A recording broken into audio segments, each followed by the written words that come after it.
Hey girls, guess what you're gonna make? What? Sourdough rice starter. Gluten-free, so we could do some nice sourdough breads without gluten. Wouldn't that be nice? Yeah. Okay, so let's see here. Can you carefully pour a 1/4 cup into there? Me? Sure. All right. Oh no. What are you gonna do about it? Ah! Problem solved. No. If it drops, it could smash. Aha. Get it. All right, so let's just start with a little bit until we get the consistency we like. Go ahead. Can I try mixing? And every day we have to feed it Why? because it's gonna eat the sugar in the rice flour and it's gonna ferment. How are we gonna feed this? Let's see. Wow, I didn't even put a whole lot in there. And it's already of water, and I would say it's maybe even slightly thin. Yeah, have a stir, and that'll be good. We're gonna put a cheesecloth over it and an elastic. All right, she's just scraping down the edges. Okay, go ahead, cover it up. And this will allow it to breathe without allowing any little bad guy bacterias in. Okay, we'll feed it tomorrow, remind me.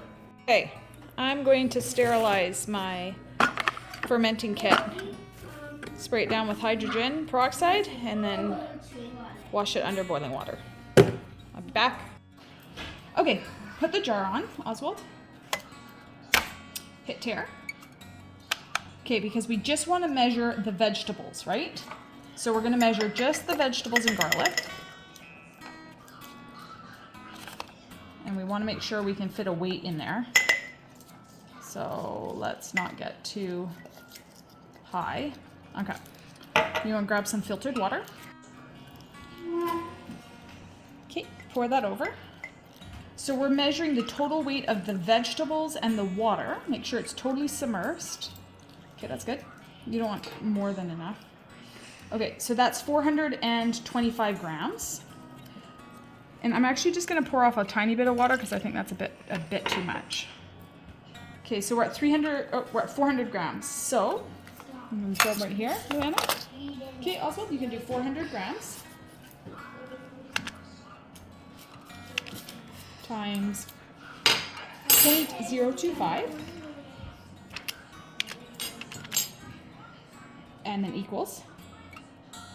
So that was this is 10 grams of salt. So that's basically 2 teaspoons because 5 grams is a teaspoon. So the reason why that's going to give us a 2.5% concentrate of salt, and we're doing it on the vegetables too because vegetables have a lot of water. So you can do anywhere between 2 and 3%. So now what we're going to do is we're going to pour that water off into here.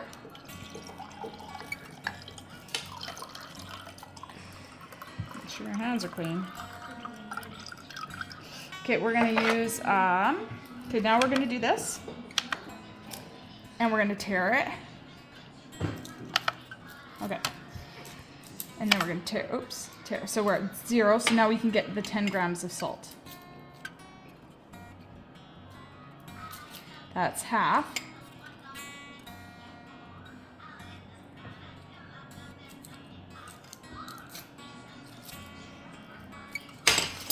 We'll give it a while.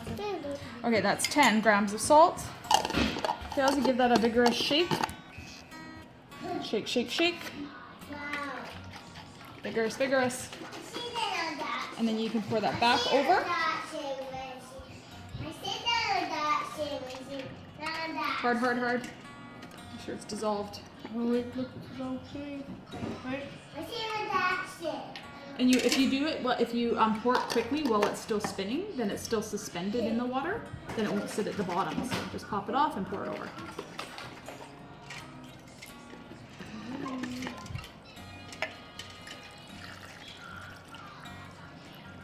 So it's pretty submersed. If you use a weight, it'll push it under the water.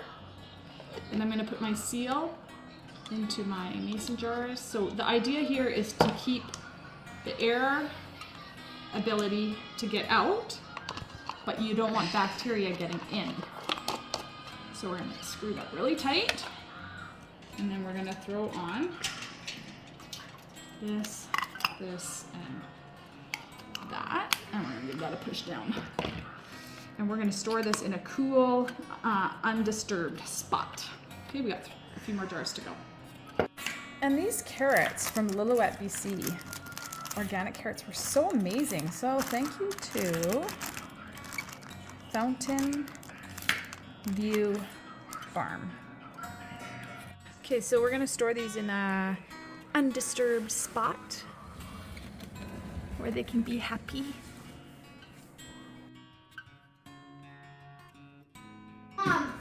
All right, we're doing sauerkraut. This is 2 heads of cabbage. And I was reading and it looked like a tablespoon and a half of salt per 3-pound cabbage. And honestly, I didn't weigh my cabbage, but I'm thinking mine were a little larger than 3 pounds, maybe. So I'm gonna do 2 tablespoons per each head. So that means 4 total tablespoons. And I'm gonna throw in a tablespoon of caraway per head. So that'll be 2 heaping tablespoons of caraway. All right, we're gonna sprinkle 1 and 2 and 3 and 4. And we're gonna smush that up. We'll add the caraway after. Here we get smushing. Nice clean hands? Yep. All right.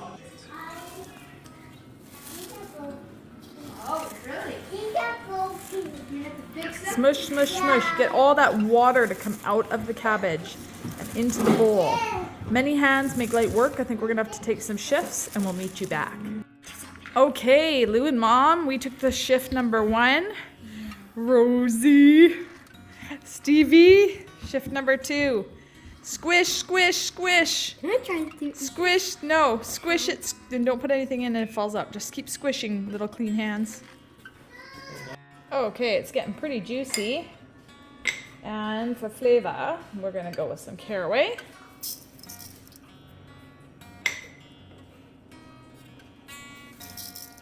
Give that a mix. Okay, so here's our finished product, and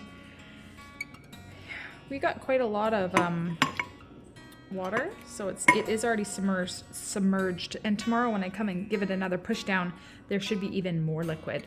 So if yours isn't quite submerged, check by the next day. Some people do add salt water, but I think it's just because they haven't squished the cabbage long enough. So yeah, you do want to keep it submerged if you can find something. If you use a not as narrow of a top here, I probably could have got a small plate or something in it, which might have probably been a bit more ideal, but I'm gonna go with this. And you want to keep it somewhere just cool and dark. I'm gonna just elastic this off so nothing goes in, and we'll be checking on it the next 3 to 10 days. The smaller the batch, I think the quicker it ferments. And yeah, we'll see how it goes.